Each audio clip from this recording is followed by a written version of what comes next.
వాసన చూస్తేనే వంట తినాలనిపించే ఈ గరం మసాలా పొడి తక్కువ స్పైస్తో కానీ ఎక్కువ అరోమా అండ్ ఫ్లేవర్తో ఈ హోమ్ మేడ్ వర్షన్ని ఒకసారి ట్రై చేసి చూడండి.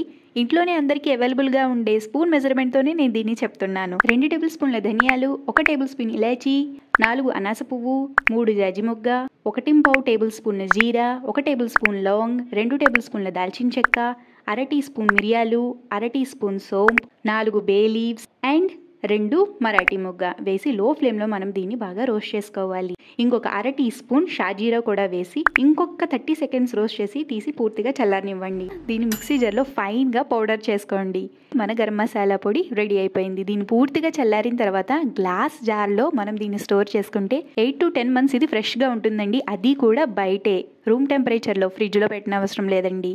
మీరు ఈ గరం మసాలా పొడిని తప్పకుండా ట్రై చేయండి. వెజ్ నాన్ వెజ్ ఎందులో అయినా రుచి చాలా బాగుంటుంది. డీటెయిల్ రెసిపీ మెజర్మెంట్స్ అన్ని నేను కమెంట్ సెక్షన్లో పెట్టేస్తాను. కావాల్సిన వాళ్ళు తీసి చెక్ చేయండి. మీరు ట్రై చేసి మీకు ఎలా కుదిరిందో నాకు కింద కమెంట్ సెక్షన్లో తెలియచేయండి. సో మీకు వీడియో నచ్చితే లైక్ చేయండి, షేర్ చేయండి. జైకా ట్రీట్స్ ఛానల్ని సబ్స్క్రైబ్ చేసుకోండి.